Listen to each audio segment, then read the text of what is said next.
Hello दोस्तों, welcome back to Tryst with Law. We all made a tryst with law sometime in our lives and that's why we are here. दोस्तों मेरे पास एक PMLA के bill का एक matter आया था और मैंने उस पर रिसर्च की। तो मैं सोचा ये इन्फॉर्मेशन आपके साथ भी शेयर कर दूं बिकॉज पीएमएलए में मतलब prevention of money laundering that is to say उसमें बेल लेना बहुत मुश्किल होता है। और इनफैक्ट विजय मदन लाल चौधरी जो 2022 में जो सुप्रीम कोर्ट की जजमेंट आई थी 3 जज बेंच की, उसमें उन्होंने गवर्नमेंट की सारी बातें मान ली थी कि इसमें प्रिजम्पशन ऑफ इनोसेंस नहीं रहेगा। जो ट्विन टेस्ट है सेक्शन 45 में बेल लेने के लिए मतलब बहुत ही डिफिकल्ट है। वो क्या ट्विन टेस्ट है? पहला कि आपको ये जज को लगना चाहिए बेल देने से पहले कि यार उसने ऑफेंस नहीं किया अक्यूज ने, और दूसरा अगर उसको बेल मिल गई तो फिर जो बाहर निकलेगा तो ऑफेंस नहीं करेगा। तो ये जो ट्विन टेस्ट सेटिस्फाई करना बहुत मुश्किल हो जाता है। उसके बाद कोर्ट ने ये भी उसमें मान लिया था सरकार की बात की police is not sorry ED is not police.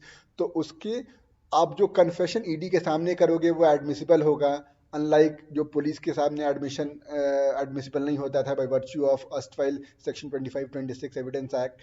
उसी तरह ECIR इज नॉट FIR, तो आपको ECIR की कॉपी देनी जरूरी नहीं होती है। ऑल्दो एक महीने बाद ही इस बात को सुप्रीम कोर्ट ने इस जजमेंट को रिव्यू में ले लिया कि हाँ भाई will review it, and review is मतलब रेयर, लेकिन सुप्रीम कोर्ट ने मान लिया कि हम इसको रिव्यू करेंगे। और ऑल्दो अभी तक Vijay Madan Lal is the law of the land, वो ओवर रूल नहीं हुआ है, बट स्टिल उसमें धीमे धीमे वाटर डाउन कर दिया कोर्ट ने।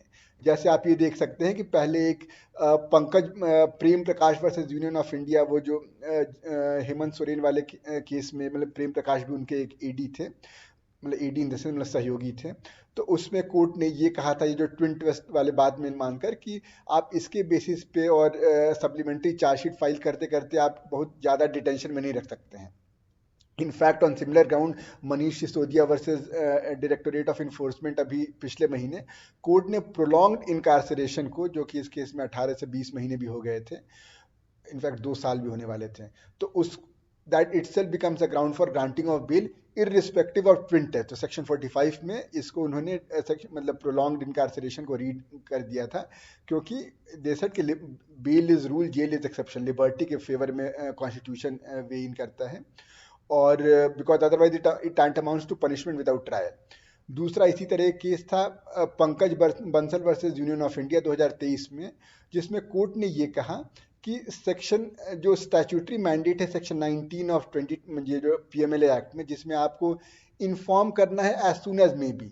तो पहले ईडी मतलब as soon as may be मतलब तुरंत नहीं मानती थी, कभी भी कर दिए, या ये कहती थी कि हमने ओरली कर दिया। लेकिन कोर्ट ने ये कहा कि आपको एक रिटर्न में देना पड़ेगा उनको, और तुरंत देना पड़ेगा। अगर आपने नहीं किया है तो that is not an arrest according to law, और इसलिए वो अरेस्ट वॉइड है, तो इस ग्राउंड पे भी बेल मिल जाएगी। इसके बाद एक तरसेम लाल का भी एक केस आया था वर्सेस डायरेक्टोरेट ऑफ एनफोर्समेंट, जिसमें कोर्ट ने एक प्रैक्टिस ये हुई थी कि जैसे मान लीजिए मुझे समन आया पीएमएलए में, और मैं अभी अरेस्ट नहीं हुआ हूँ, और मैं जैसे ही कस्टडी में गया वहाँ पर समन के उसमें, तो मुझे अरेस्ट कर लिया जाता था, और उसके बाद एक बार अरेस्ट हो गया तो फिर बेल के लिए मैं अप्लाई करूंगा, लेकिन बेल मिलना तो ईडी वाले केसेस में बहुत मुश्किल है।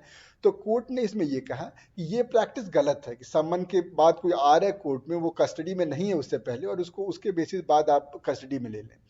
और फिर फाइनली अभी रिसेंटली कविता वर्सेस इनफैक्ट जो फीमेल अक्यूज्ड हैं पीएमएलए में, उनके लिए कविता वर्सेस ईडी में एक और कोर्ट ने एक और रास्ता खोल दिया बेल के लिए कि विमेन वल्नरेबल सेक्शन में आएंगी तो उनको बेल मिलना आसान है।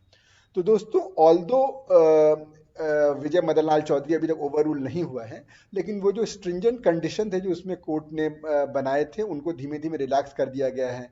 तो पुलिस को भी धीमे धीमे ईडी को भी पुलिस माना जा रहा है, बिकॉज वहाँ पे जो आप कन्फेशन ले रहे हो, इट इज़ नॉट मतलब ये मैं नहीं कहूँगा कि ईडी इज एक टू पुलिस, लेकिन कोर्ट ने ये मान लिया है कि जो आप कन्फेशन लेते हो वहाँ पर, it is not from a free mind, तो इट शुड नॉट बी मतलब अभी तक ये भी नहीं कहा कि एडमिसिबल होगा, नहीं नहीं होगा, लेकिन कोर्ट उस डायरेक्शन में जा रहा है। उसी तरह पहले कहा गया था कि ECIR इज नॉट FIR, लेकिन कोर्ट बोला कि नहीं, अब आपको उसकी कॉपी देनी पड़ेगी, रिटर्न रीजंस कम्युनिकेट करने पड़ेंगे अरेस्ट करने के प्रोलॉन्ग्ड इनकार्सरेशन अब ट्विन टेस्ट के गार्ड में नहीं कर सकते हो, that itself becomes a ground, जैसे अर्स्टवाइल CRPC और अब BNSS में भी है कि अगर आपको BNSS तो ये कहता है कि 1/3 ऑफ मैक्सिमम पनिशमेंट मिल गया तो आपको you are eligible for bail. तो तो ये we are slowly PML is also moving in the direction of liberty. और धीमे धीमे वी होप कि देखते विजय मदन लाल चौधरी के रिव्यू में क्या होता है। तो दोस्तों bye bye and hope you enjoyed this video, it was informative. मिलते हैं अगले किसी वीडियो में, till then bye bye and enjoy your trust with law.